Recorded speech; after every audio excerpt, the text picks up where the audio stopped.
Hey guys, welcome back to my channel. So in today's video, we're going to be discussing how to file a DBA. I'm going to be showing you guys exactly how to do it in the state of Florida. I'm going to be answering a lot of common questions about this. And if by the end of this video, something doesn't make sense or you guys are confused while you're watching it, feel free to ask any questions down below and I'll be happy to answer them. So that being said, let's go ahead and get started and let's talk about what a DBA is and how to file it. So first of all, what a DBA is basically just a fictitious business name. So DBA stands for doing business as. What this basically is you're telling the public, you're telling your consumers that you are the person who's operating this business, but you're operating it under a different name. So anybody who has any kind of business who wants to use something other than the legal name that they were born with needs to file a DBA. So let's take an example to make this a little bit easier to understand. Let's pretend like my actual legal name is Anastasia Azarian and my business name that I came up with is Baddie All Night.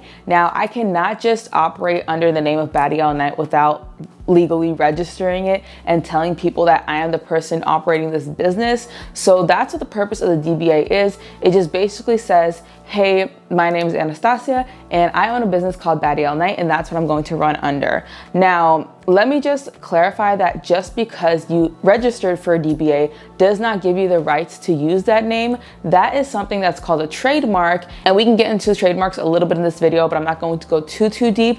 So if you want a more in-depth explanation of what a trademark is, you can watch this video that I made up here that describes the differences between a trademark, copyright, and a patent. So now that you know what a DBA is and you understand who needs to file it, I want to just kind of talk about some of the key differences between an LLC and a DBA because I know a lot of people get confused with that as well. Basically, the biggest difference that I'm going to say is that an LLC protects you and a DBA does not.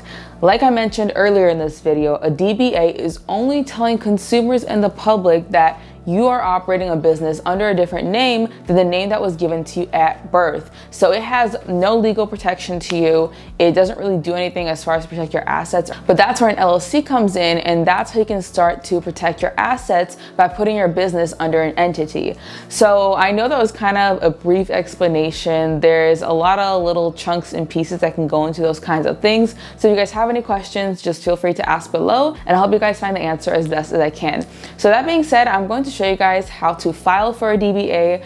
I did this in the state of Florida, but it should be kind of a similar format and a similar application for wherever you live. So that being said, let's hop right in and let me show you guys how to file this application. So to begin the application, all you really need to do is write down your fictitious name. So in this case, this is going to be your business name. You'll also need your EIN number if you have that, because that field is optional. You will also need your email address. You can choose to get a certificate of status or copy, which I don't really get. I don't see the need for it. And then you will be needing a mailing address. So make sure you're putting something where you're actually going to be checking your mail. So here's where you're going to start filling in your information. So whoever is the owner of the fictitious business name, you're going to put all their information there. You're going to put in the Florida document number if you have an entity. So if you are a sole prop, that's not going to apply to you. And then same with the FEI and EIN number, you may or may not need that.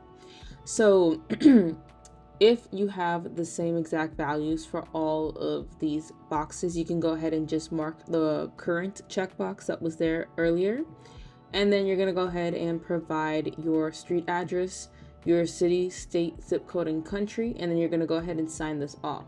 Now go ahead and click OK to move off this screen, and the next part here is going to be the easy part. So this is the part where you're going to submit your credit card payment. So the way you're going to do this is you can either click on credit card payment and then it'll be sending you to a payment screen, or if you want to go ahead and pay with your Sunbiz account, you can do that by putting in your account number and password.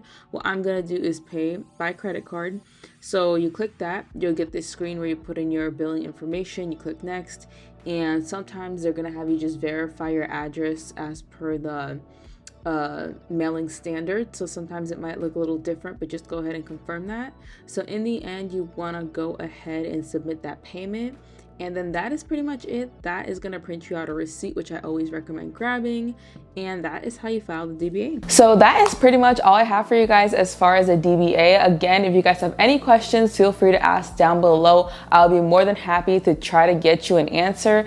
And if you like this video and if you like other business videos and videos about making money, go ahead and comment down below, like this video, share it to a friend, and I would be really, really appreciative of your free support. So that being said, I want to thank you guys so much for watching. I'll see you guys in the next video. Bye.